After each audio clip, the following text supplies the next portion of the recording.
Good afternoon, Smithfield Raiders. These are today's announcements, and I've got Bynum. Bynum, how are you, man? I'm good. How are you? I'm doing well. We had some technical difficulties with our the way that we do our announcements, but we are up and running again, just like you guys are tonight. Yeah. You guys got a big basketball game over at North Oaks. Yes, sir. But we'll get into that in just a second. Here are today's announcements. Tutorials. What do you do in tutorials? Your work. And get everything done. Your work. What are you not really supposed to do in tutorials? Hang out. Hang out, yeah. So, of course, you don't do that. Your teachers appreciate you guys coming by and saying hello, good morning, all that stuff. But they've got students that are in there for tutorials. So, if you're going there just to hang out and to talk to your teachers, it's not the time. So, we'll save that between classes and things like that. So, before and after school tutorials are for students that need extra help. Take a test, get help with homework, so make sure that you're not out there hanging out. Birdville cheer tryouts info on the Birdville homepage or see Coach Clifton in A04. That's right. So always a good time when you have cheer tryouts. Yeah. Don't forget to order your yearbooks. That last day to order one is quickly approaching. It's quicker now than ever.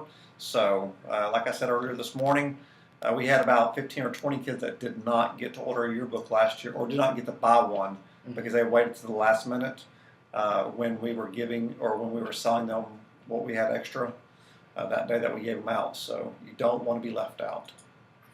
Are you feeling creative? Miss Muirhead has just one contest for you. Spark. And Dallas is hosting a creative contest. To win, enter your submission or 2D or 3D art. A play, performance, culinary creation, work, woodworking, delight, think outside the box. The winners will get displayed at Spark. Win a t-shirt and admission tickets to the Spark studio. Some will even get to teach a class there. See Miss Muirhead for more information. Very good. Also, attention girls interested in math and science. Texas Wesleyan University is hosting a conference for 7th and 8th grade girls. There will be a meeting tomorrow afternoon at 4 p.m. and one on Friday morning at 8 a.m. in Miss Benton's room. I hope to see you all there. So, tonight, big game. So y'all are over at North Oaks? Yes, sir. What is y'all's record so far this year? A team is, I'm pretty sure, 5-0, and we are 3-2.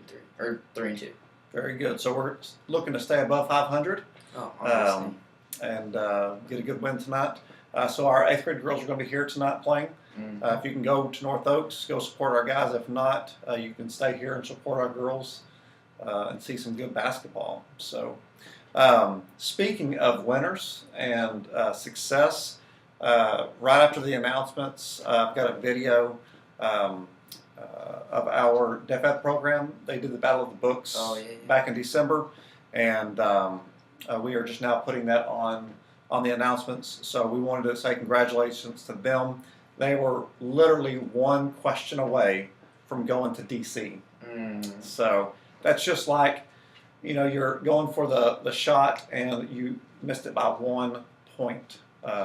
So, but they did a great job. Their scores, they count up all their scores for the day and all the competitions to see who advances. So their scores were way high. They just came up one question short. So, but I do want to say congratulations. They were on Channel 5. Channel 5 was here. They got interviewed, and it was a big deal. So I interviewed them on the announcements, and then I've got the Channel 5 segment after that piece on today's announcements. So good stuff, right? All right. Anything else? Yes, sir. All right. You guys have a good day. All right. So I've got with me the students that participated in our Battle of the Books back in November. Is that right? Yes. So you want to give me your first names? I'm Tisha. I'm Hope. I'm Caitlin. I'm Miss Fuller. Very good. So this team did a great job of competing. Tell me the schools that y'all competed against for the Battle of the Books. Oklahoma School for the Deaf. Okay. I don't remember. The other ones? I don't know. I think there was one maybe from Minnesota. Minnesota. Yeah. But they competed against other schools and students all across the nation, not just in the Dallas-Fort Worth area or even in Texas. It was all across the nation. And so they actually had a story on Channel 5 News Yes. about our team. And so congratulations, ladies, on a fine job. We almost made it to the Nationals Yes. over in Washington, D.C. I think it was One question away. yeah, one question. So that's awesome because it's not about making it to Nationals or Washington, D.C. It's about competing and doing a great job. And that's exactly what you guys did. So congratulations on that. And thank you for representing Smithfield well. You're welcome. For reading isn't always easy, but many educators say once a student develops that love, they do better in all of their subjects. And now educators have found a way to inspire their students to read, and it's working with a group of children who have the odds stacked against them. Wayne Carter is in the classroom to show us how it works. Presby. Every good game requires practice. Yes. Good job. Every successful team knows the importance of the huddle. Put it in there. And in Teresa Fuller's class, they know how to make a run and score. Let's go, girls! Woo! These students are participating in a battle of the brains. Here's the game plan. Read a book, discuss with your team, then face off via video conferencing with students at another school across the country. More right answers equal points, and the top scorers travel to the Battle of the Brains Super Bowl, a face-off in person in Washington, D.C. Because it's fun, you get to socialize with other people, you get to battle. Honestly, because Henry was making the gallery. The battles are working, inspiring these young readers to talk about the novel, ask critical questions, and truly comprehend. I see that happen again and again. They start reading, they get onto the program and they compete, and then they go, oh, this is what books can do for me? So she doesn't get that. Many kids have that aha moment in elementary school. Here, it comes later. All day long we hear things and we're picking up things, and it's silent. These students are deaf. Every school day, they come to Smithfield Middle in North Richland Hill, like all the other kids around here. You and I, as hearing people, catch vocabulary just by incidental learning. We hear it all over, and it happens.